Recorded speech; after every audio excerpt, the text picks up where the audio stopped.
Hello, everyone, and welcome back to the Talkoffamepod podcast with your host, Kylie.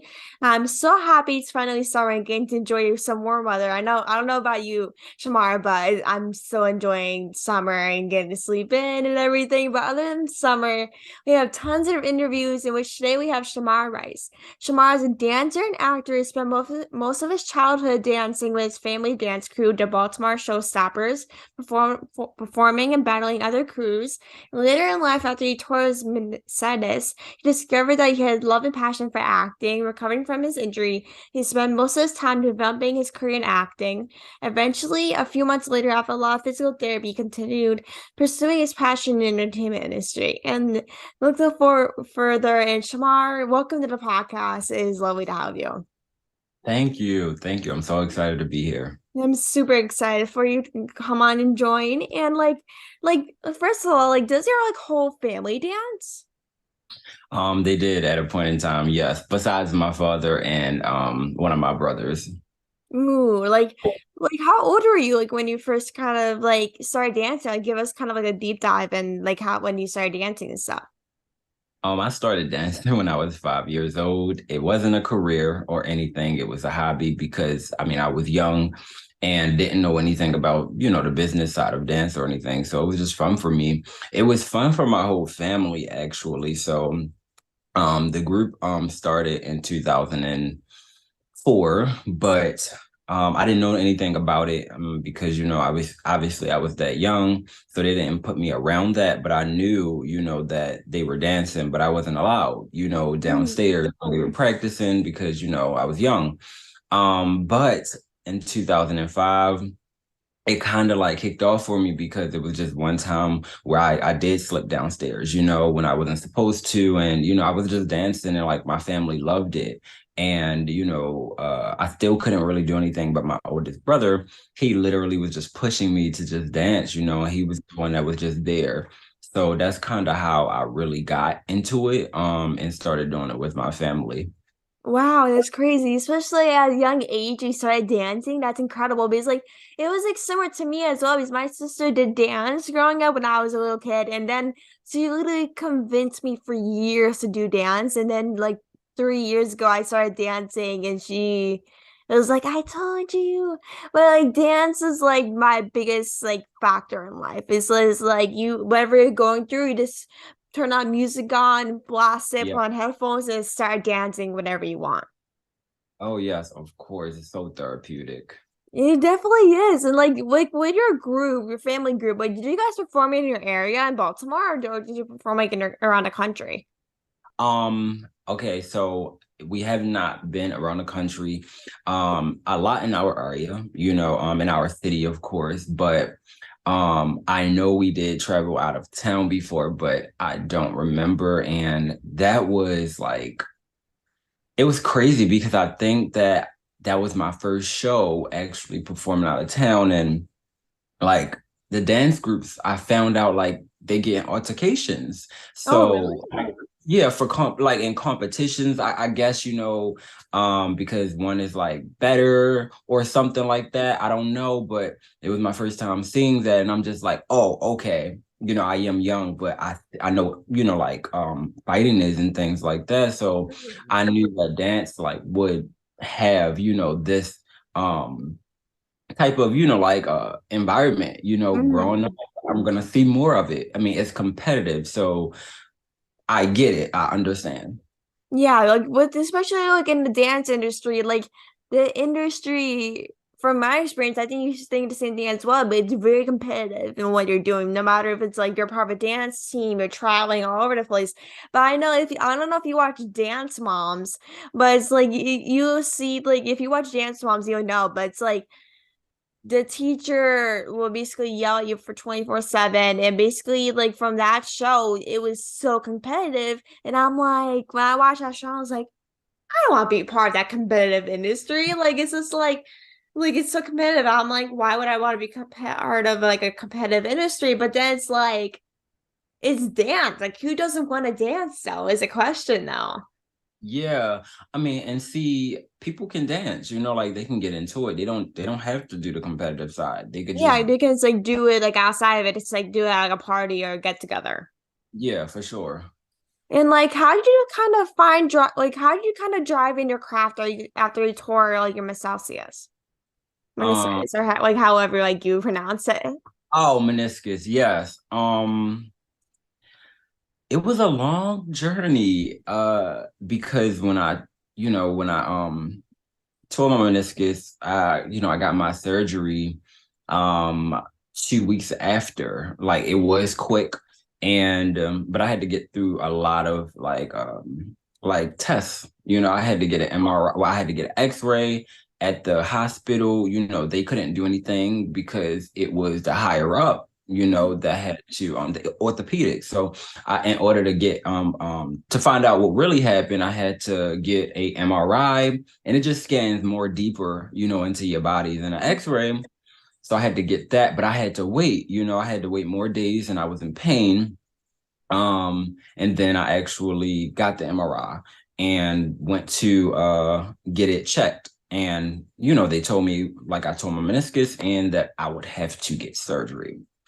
So when that happened, I cried, obviously, because I'm a dancer, like it's something I love to do and I can't do it because, I hurt myself. And then, he told me the recovery process, it was gonna be about like basically a year, Oh, 9 to 11 months, yeah, of recovery. So during that recovery time, um, I actually, um, I actually like started looking back into acting because before I tore my meniscus, acting was not like heavy on my mind, but I did do background work for locally in my city for a movie, and I loved it, but I didn't understand, like the directions to go in or the guidance. So it just popped back on my mind like during my recovery time. And from there, I think I was searching in like acting groups, and it was in Baltimore. So it was locally. And I was just seeing like so many people post like little gigs in Baltimore. And I actually like started hitting people up, and I hit up the right person, and they actually had a program for actors here in Baltimore for free where you get a scene, and he'll create it, and it's like other actors. And he created that for me, you know what I'm saying? And then from there, I met other actors, and we had a short film. So that's ooh. how I got in it. But that was like after like my recovery process, but during the whole 9 to 11 months thing, I was just researching and just gathering as much information as I could, so when I get back on my feet, because in my mind I wanted to actually to be able to move. I didn't want to limp or anything because I still could have got into it while I was, on crutches and things like that. But I didn't want to limp or nothing. I wanted to actually run. You feel I had that on my mind. Like I wanted to be active in, acting.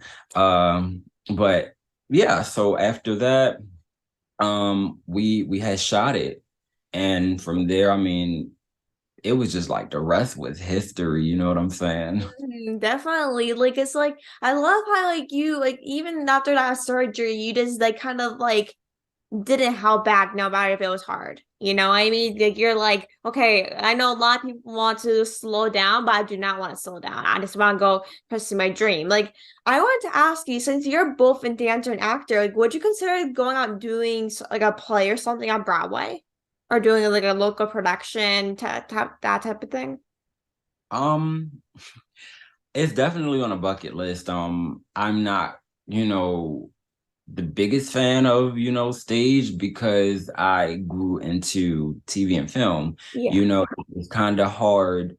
But I'm not gonna never say never. I know that it's gonna happen, and I'm willing to, put in the work for that too. I love that I know how to dance, and I love that I know how to act because it's those specific opportunities. I could do stage, but I don't have the training in that, you Oh yeah. know.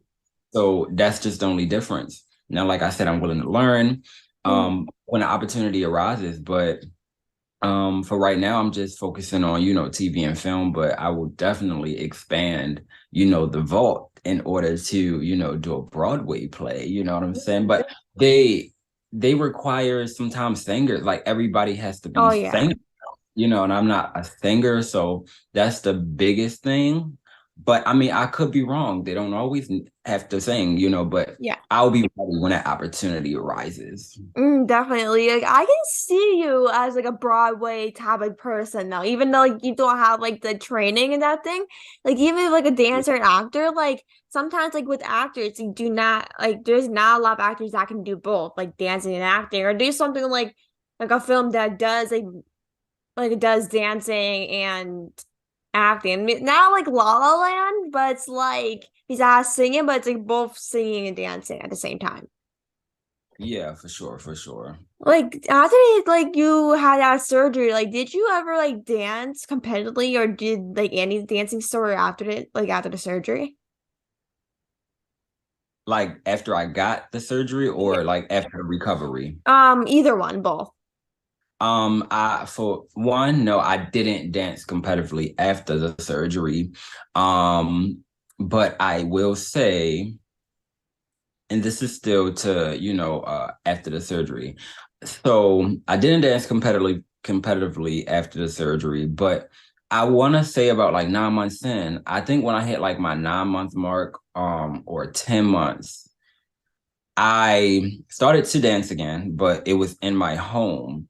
It Mm. was just, I felt myself getting like better. I think I was probably at like 70%. And I was able to still do some dance moves, and around this time, I still like I don't think I had my brace on anymore. Yeah, I don't think I had my brace on anymore. So it was just, you know, um like a bandage wrap, Yeah. but I could still dance, and I just wanted to work my leg, I wanted to work my knee that I tore. And it was hard, it hurt, but not bad.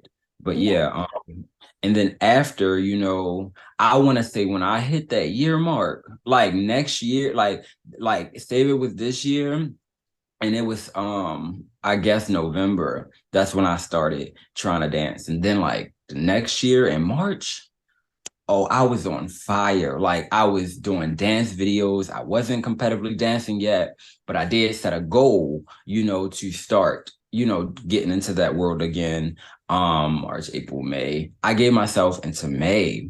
And in May, I started dancing competitively again, but it wasn't hard. I wasn't pushing myself because I couldn't go to my fullest potential, but I was happy I did it. Yeah, that's amazing. Like to like see yourself, a year before like getting surgery, then next year you dancing, penny, doing what you love. Like not a Mhm. lot of people will actually do that after they have surgery. It's like a lot of people just lose the motivation in doing that. Yeah, and I'm glad you said that. I did lose the motivation because for one, the doctor told me that I was not gonna be able to dance the same. Oh, really? Yeah. And I proved them wrong, Yeah. but I can do certain things. My body will allow me to do certain things, and my body won't allow me to do certain things. Mm-hmm. Uh, that's, but the doctors were kind of right. But I mean, for me to have my same energy before I got my surgery, like, and having it afterwards, I like that's all I need. I don't need to dance the same or whatever, as long as I got my energy from when I dance. That's all that matters to me.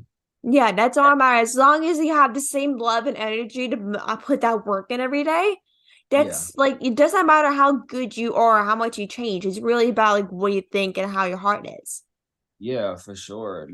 That journey, it really truly like it like de depressed me. It hurt me mentally because I was on, pills, for that, for my knee, and I had to get off of them because it was making me hallucinate. It was making me have sleep paralysis, and I didn't like it. I just felt like in the clouds, and I felt like it was messing with my judgment. So I got off of them and I just started, winging it, on my own and just like going through the pain. And like after like your brother got incarcerated, like how did it kind of like affect you personally, like in your work? It affected me badly, and not to take away from me, but it affected my whole family. And we all stopped dancing. Like the group completely just stopped. We stopped everything. But for me, it really hurt me because, like I told you, my brother got me into this, Yeah. So our bond was so strong, like no other, back when I was a kid. And he was basically my, like my mentor, like my inspiration. Like I looked at him like, oh my God, So for that to happen, it just like completely like shattered like everything. Like where I just started thinking like, wow, am I even gonna dance like again? Am I even gonna feel like, am I gonna have the motivation? I don't know. Like I can't do this without him. Yeah. And sure enough, yeah, Because like with that one person, like I know your brother really like convinced you to do dancing and to see that one person that you looked up to, like because like of course, like when like your siblings is one of the people that you look up to the most besides your parents and stuff. yeah, And like to see like the person that made you start doing what you're doing at the moment fall down, it just makes you fall down with it too. Because if my brother or any of my siblings go through that, I'm like, I'm going down too with them. I don't care what anyone says, I'm going down too. yeah. And sure enough, I did go down. Like the whole family went down, and you know, um, we stopped for years. We didn't even. I think we got back right 2 years later. When he came home, but it wasn't the same. I'm sorry. Yeah, it definitely wasn't. Like after that experience, like it just like changes like your perspective on dancing, the way like you do things. Facts. And it was fun for me. It wasn't, like I said, a career. So like just me, getting my joy took from me because they took him. It's just, okay, you're back home, but it's not the same. The dance group is done. Yeah. It's just no bringing it back because everybody, got old and well, like rusty. They Yeah. haven't done it anymore. So it was no bringing it back. Definitely. And like, how did a guy from the Baltimore Dance Club kind of lead you to dancing with a group in the area? Oh, um, Because I know a guy like you saw a guy spotted you or something. He like put like you auditioned right for a group.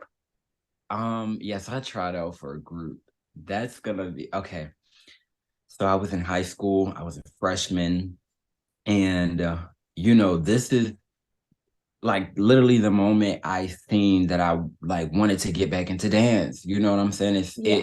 It made me feel like how I felt when my brother wanted me to get into dance, and it was the same genre. So I was in high school. My high school had talent show Fridays, and this guy, he danced to the type of music that I grew up listening to. And I'm like, oh my God, I'm a new student. I don't have nobody to talk to this about, talk about this. So I'm just amazed, and I just went up to him, like the guy after he finished dancing, and I connected with him, and I'm just like, hey, like I'm a dancer, like I used to dance like, this style, back in the day. I'm looking to get into it, like, can you like help me? And he just said yes, and he told me he was gonna send me this other guy that's in his dance group because he was gonna help me get in touch with the actual person who run it. He got me in touch, and then we scheduled, like they had a practice. I went to the practice. I was nervous, and when I went into the practice, it was so many people. I think it was probably like 12 people in there, and it was a little space. So think about that. It was 12 people in this little space that they practiced in, and I introduced myself, and I was nervous. And I don't think the first time I had to try out, it was just them getting to know me and feel me if they wanted me, around. So the next time I had to try out, and when you try out for a dance group, you get sanctioned, at least, in, this type of genre. And get sanctioned means I have to battle one, two, three, four, however many people were there. I have to battle all of them. No matter if I lose my breath or anything, like that's just testing you to see if you got what it really takes. Because if you want to be in a group, we battle, competitively. So we're gonna have to battle other people too. You're gonna be losing your breath. We want to see if you can handle it. We don't want, no mess ups or anything. So I had to battle all of them. And I had fun. Like I really had fun. And I was tired, but I think just my fun, like me having fun and my energy, it just like it came, it Yeah. just like came out of me because I didn't feel like that, since, when my brother got incarcerated. So it felt so lovely. And I made the group. And that was that. It was just like that one moment that kind of made you happy and proud to be a dancer again. Yes, my smile was huge. Like every time I dance, well, I don't really do it no more, but I smile because, it's my happy place. But I don't do that no more. But around that time, I was all smiles. So I'm just happy it showed. Like what type of music like do you like to dance to in terms of like battles and everything? Oh, it's definitely my style of music. It's called Baltimore club music. Mm. But over the years, and I'm just really getting into it like serious this year. I love hip hop music. I like Oh, all genre music, like pop. I'm starting to get into contemporary music, because I dance slow, with any song, but it's just something about like different music. I'm gonna call it all styles music, hip hop music, pop music, rock music, because when you're dancing nationally, they're not gonna give me my type of music. You know what I'm saying? Like they're gonna give me something that plays internationally. Nicki Minaj, Ray Shrimmer, Khalid, Coi Ray, like it's so many artists that they can play, and I don't know these songs. So it's important as a dancer, and I'm learning that to know a lot of songs because it's not just gonna be in my realm, it's gonna be in other realms too. And yeah. as a dancer, you gotta wear different hats in different genres. So it's very important. 100%. Like throughout your journey, like what do you want people to know in terms of like your journey or advice? Like what would you say if someone asks you?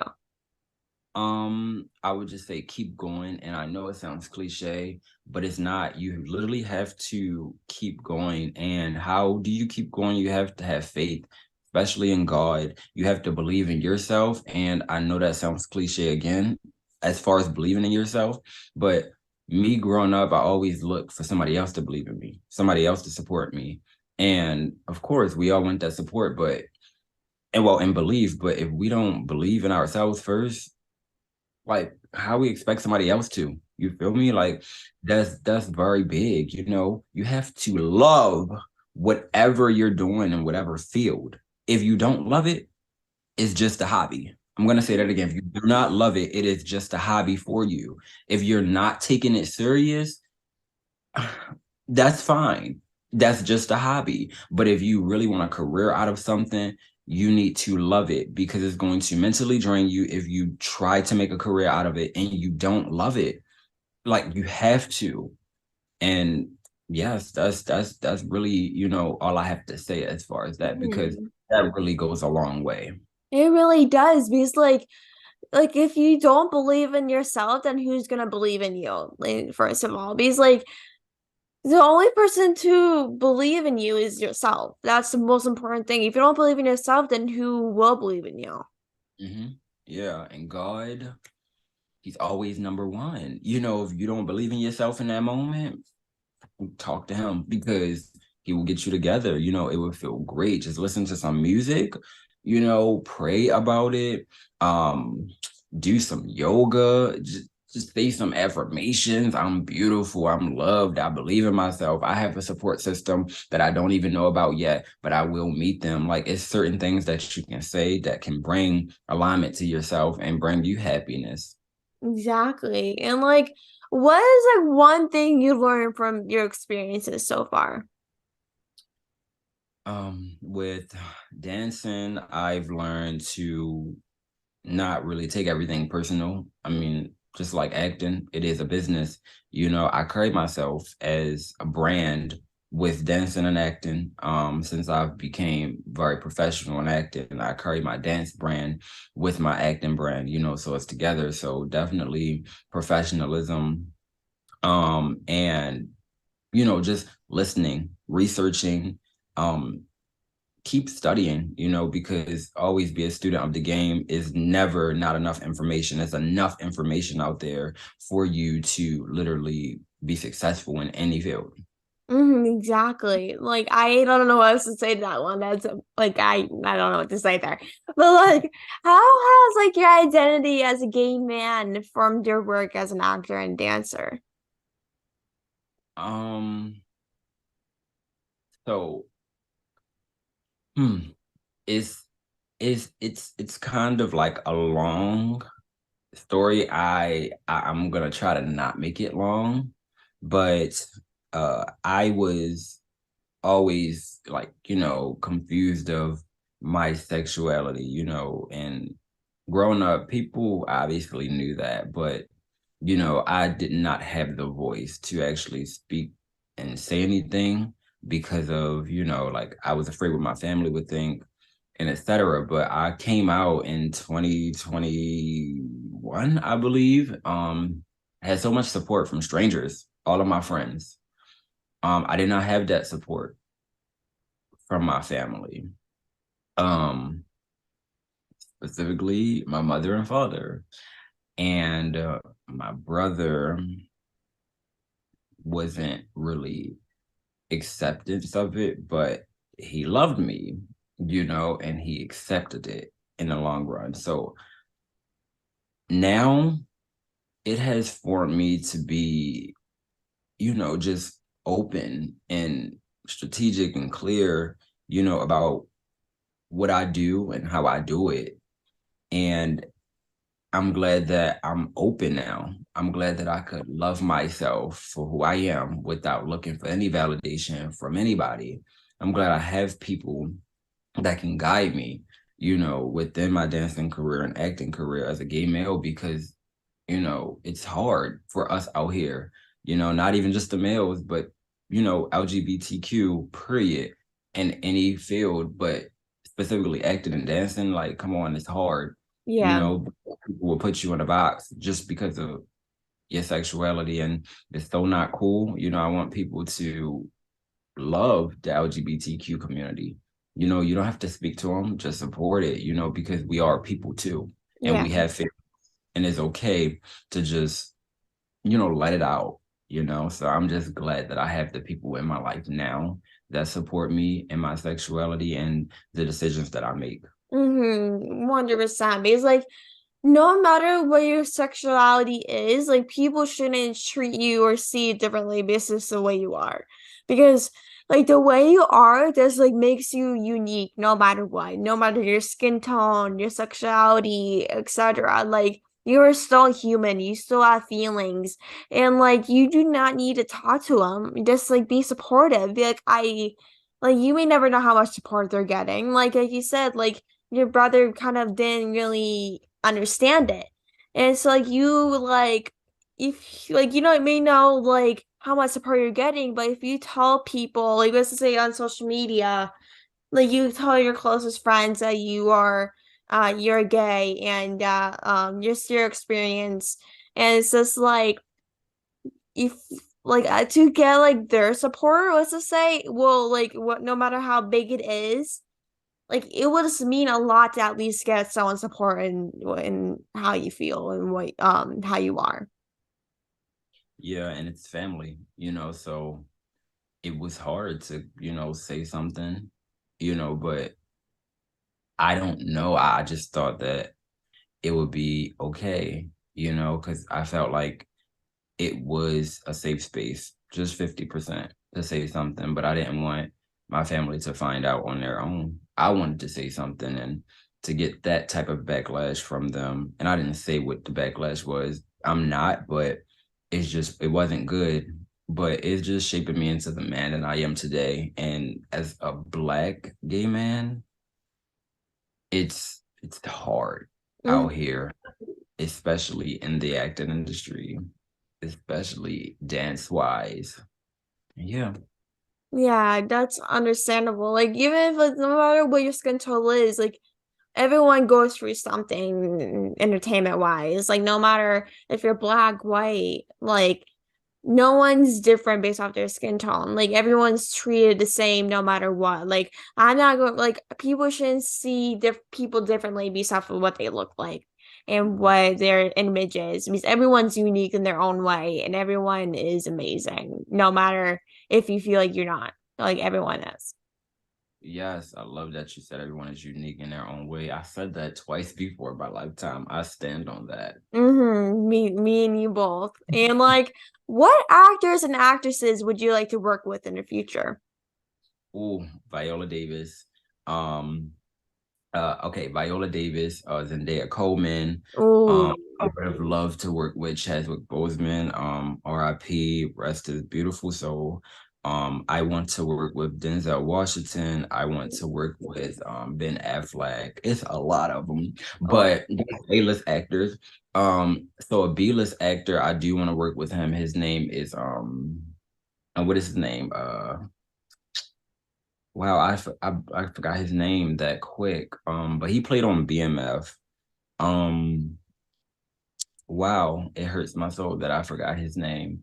Um, yes, but yes, just know I want to work with B-list actors as well. I don't just want to work with A-list actors, but my number one is Viola Davis. Like Viola Davis is amazing. Like, if you ask me to work with one person, I'll give you like 20 names. I can't just pick one person because like Yeah. there's literally so many that you're just like I'm dying to work with. You just can't be just one person.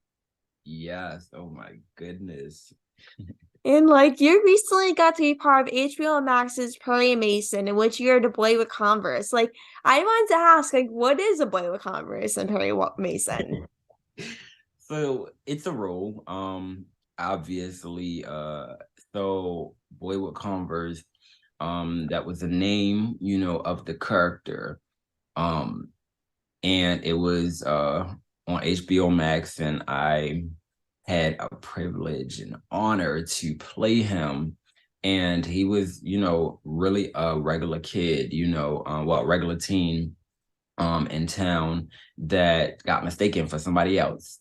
And he got yoked up just over some shoes. So the story is really important. That's why it's called That's why my name was Boy with Converse, because it wasn't really focused on me. It was focused on a Converse, the Yeah. boy with the Converse.